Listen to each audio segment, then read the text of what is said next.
গাঁজা পাচারের আগেই বড়সড় সাফল্য পেল দিনাটা থানার পুলিশ। রবিবার দুপুরে দিনাটা রেল স্টেশন সংলগ্ন এলাকা থেকে এক ব্যক্তিকে গ্রেপ্তার করা হয়। ধৃতের নাম দীপক শীল, তার বাড়ি নদিয়া জেলায় বলে পুলিশ সূত্রে জানা গিয়েছে। পুলিশ জানিয়েছে, গোপন সূত্রে খবর পেয়ে দিনাটা থানার একটি দল স্টেশন চত্বরে নজরদারি শুরু করে।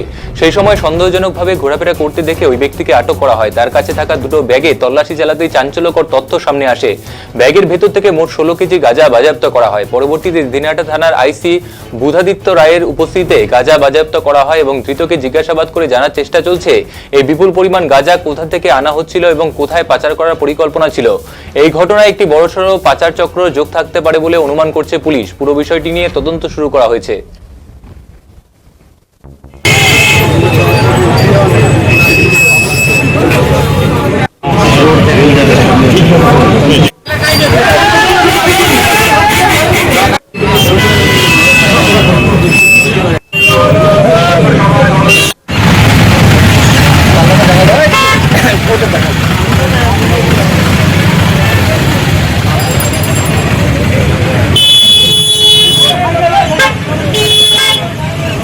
বেশি বড় করবো না, বের করবো।